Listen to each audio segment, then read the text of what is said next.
Baba yetu uliye mbinguni, tunakushukuru kwa siku hii. Asante kwa kutupa walimu wanaotuongoza kukujua. Tunaomba uzidi kuwapaka mafuta.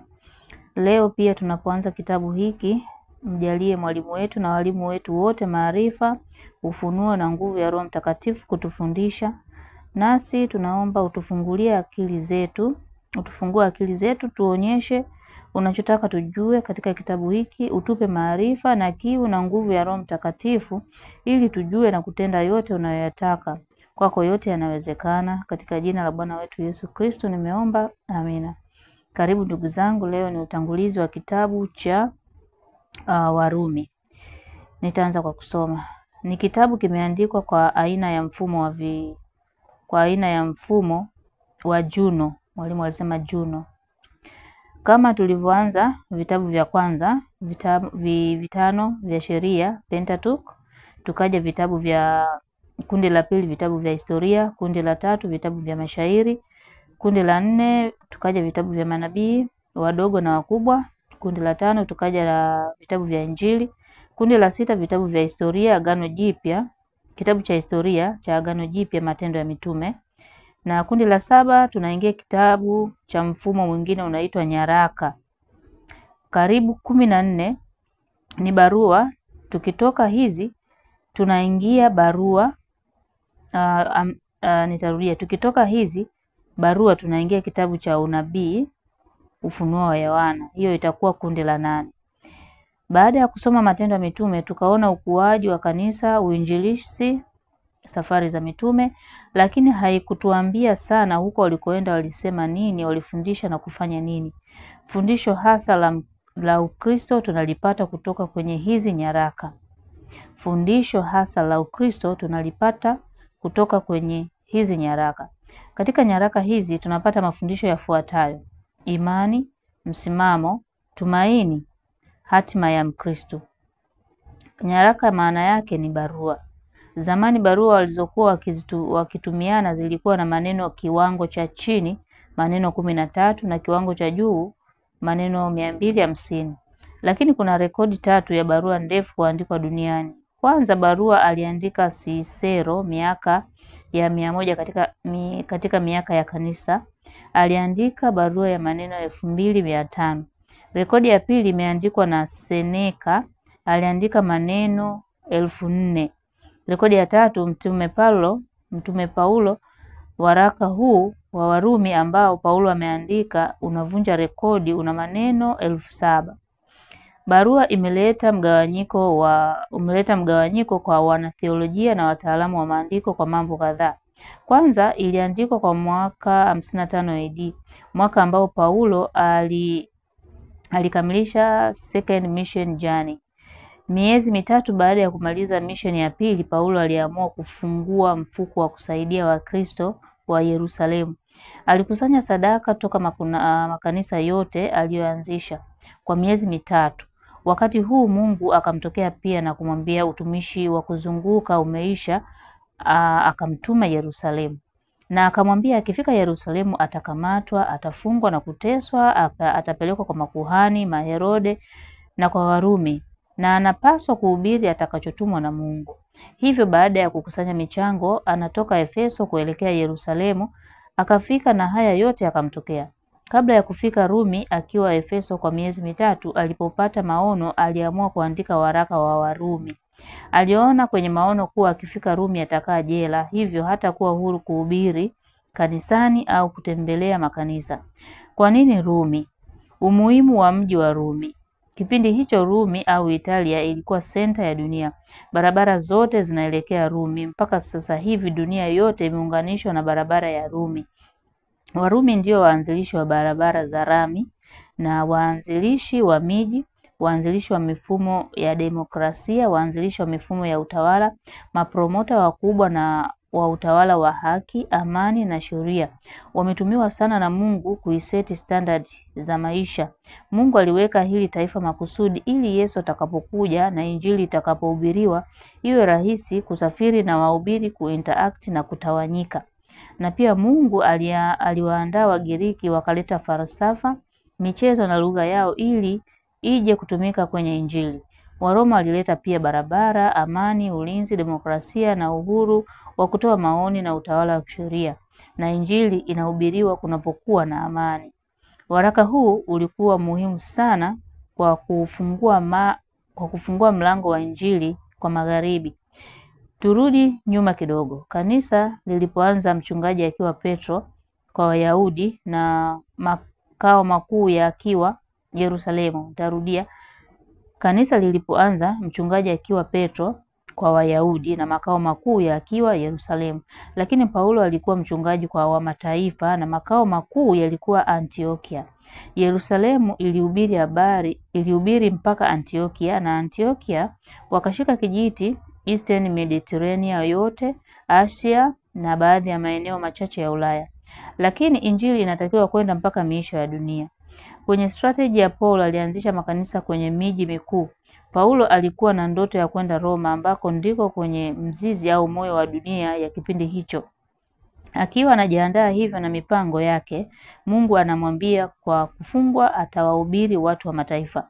Lakini haimaanishi wakati Paulo anapanga hivyo hakukuwa na kanisa Rumi. Kulikuwa na kanisa kwa sababu Roho Mtakatifu aliposhuka na watu 3,000 kuokoka miongoni mwa watu waliokoka walikuwa ni Warumi. Hajulikani ni nani, lakini waliporudi kwao wakaenda kusambaza Ukristo huko, na ndipo kanisa la Rumi likaanzishwa na Wayahudi waliokuwa wakiishi nje ya nchi. Hapa sasa kuna sababu ya mzizi kwa nini Paulo anaandika waraka kwa Warumi. Tutaelewa kitabu tukijua kwa nini anaandika na kwa nani. Kuna watu wanasema Paulo hajaandika waraka huu na hajawahi kwenda Rumi na kuanzisha kanisa Rumi, hivyo hajaandika Paulo. Wengine wanasema anaweza kuwa Paulo na kuita waraka kwa Warumi, lengo ni kuhubiri iwe waraka kwa watu wote, kwa sababu alipogundua anakaribia kufa akaandika statement hili ili aache kwenye kumbukumbu au Injili mafundisho anayofundisha ili kupunguza controversial, kwa sababu alichukuliwa controversial preacher. Kwa hiyo anasema ni gospel yake na manifesto yake. Lakini hizi argument zote zinafeli kwa sababu Paulo alihubiri Injili yake kuhusu kufa, kuzikwa na kufufuka kwake Yesu.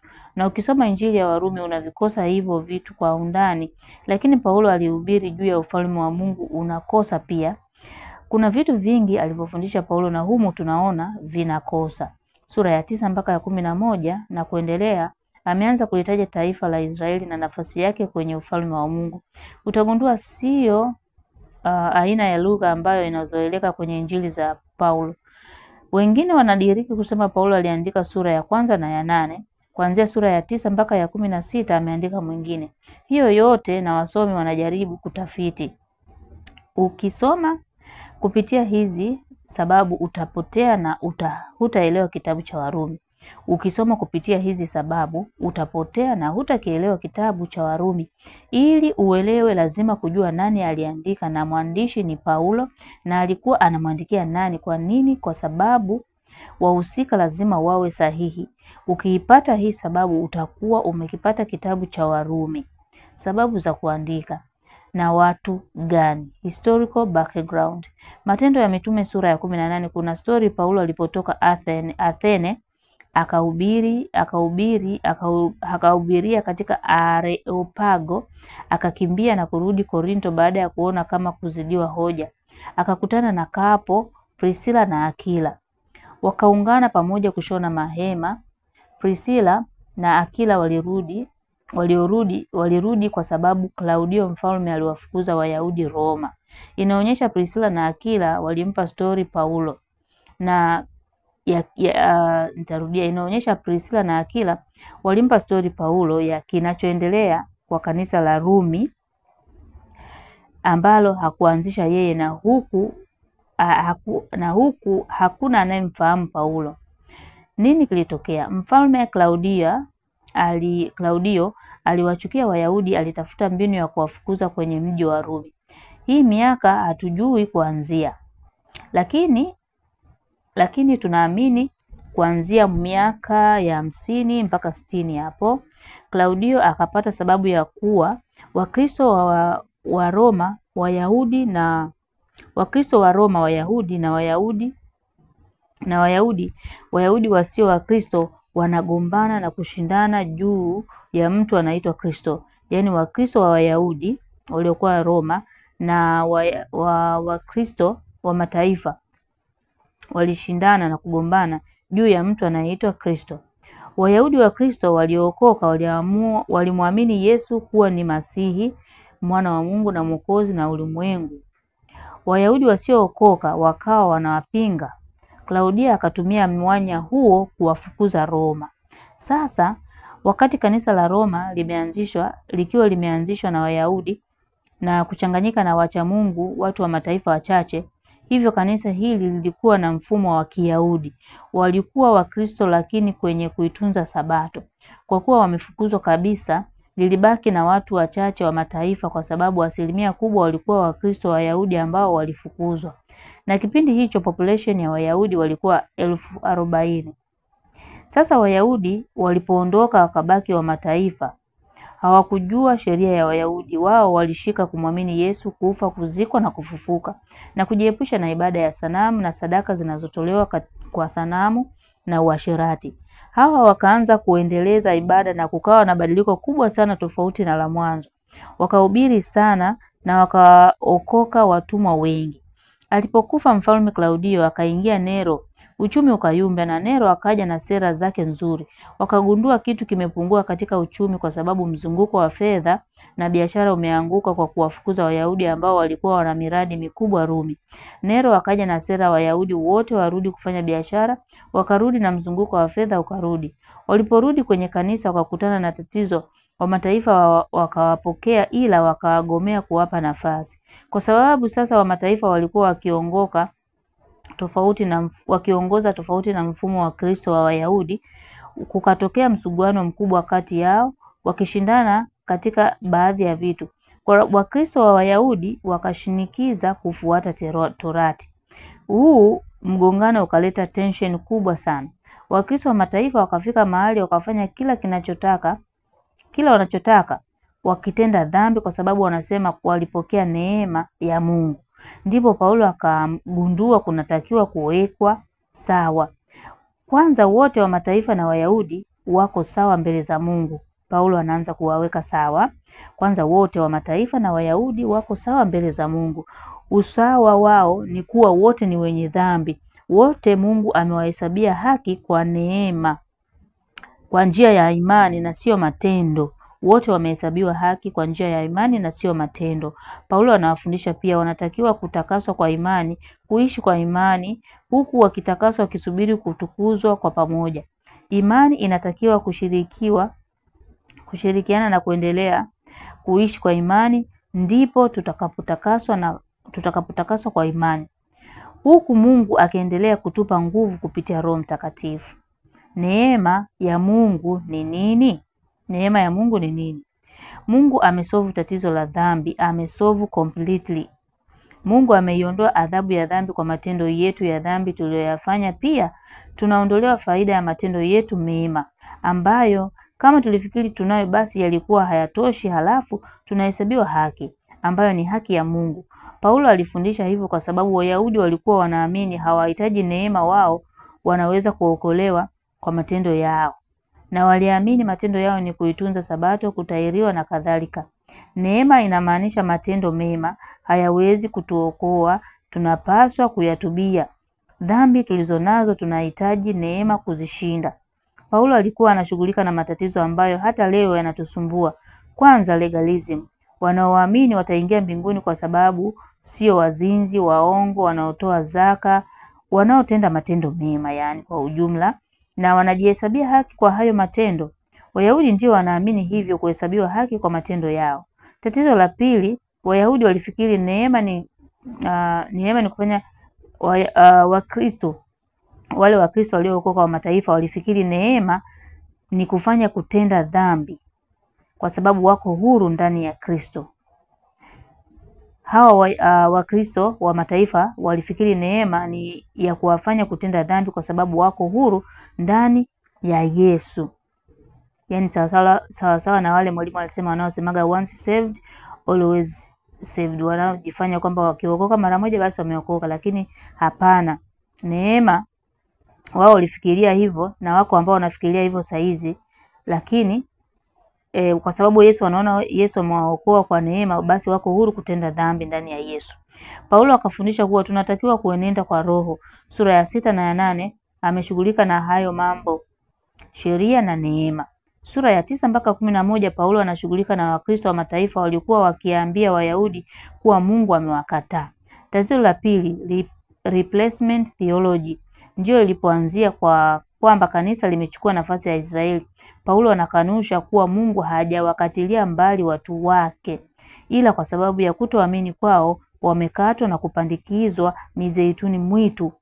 Hata nyinyi msipotii mtakatwa. Sisi ndio mizeituni mwitu wa mataifa, ila Mungu amepanga in future atawachipua tena. Kutakuwa na shina lenye matawi mawili, Gentiles wa mataifa na Wayahudi, kabla ya Yesu kurudi, na wote tutakuwa kitu kimoja. 4. Paulo anatufundisha kuungana na kuwa kitu kimoja, imani moja, neema moja, chini ya Kristo na Mungu mmoja. Mkiwa wamoja lazima kujifunza kuishi ndani ya kanisa na watu wa nje, kutii mamlaka, kulipa kodi. Hivyo sura ya 12 mpaka ya 16 ni sura ya maelekezo namna Mkristo anapaswa kuishi. Mgawanyiko wa kitabu. Sura ya 1 mpaka ya 8 Paulo anashughulika na matatizo ndani ya kanisa yanayotokana na kutoelewa neema ya Mungu na haki, imani na maisha ya kuenenda katika Roho. Sura ya 9 mpaka ya 11 historia ya watu wa Israeli, Mungu bado ana mpango nao. 3. Sura ya 12 mpaka ya 16 Christian practical life, namna ya kuishi na kujifunza kuishi vizuri na makundi mbalimbali yakiwemo serikali na kadhalika. Mwanzo wa kitabu Paulo anaeleza hasira na ghadhabu ya Mungu iko juu ya mataifa yatendayo dhambi. Sisi tunaiepuka kwa kuikubali neema na kumpokea Yesu Kristo. Waraka huu wa Paulo ulisaidia na kanisa lilipona wakati huo. Amina, na Mungu pia ambariki mwalimu wetu. Mwalimu alisema Mungu atubariki. Nami nikasema amina. Mungu ambariki pia mwalimu wetu, na asante. Naamini utajifunza kitu. Basi mwenye nia ya kutaka kujifunza atajifunza. Mungu atusaidie sote tuwe wanyenyekevu na Mungu atupe uvumilivu. Asante, tukutane tena wakati ujao. Mungu awabariki.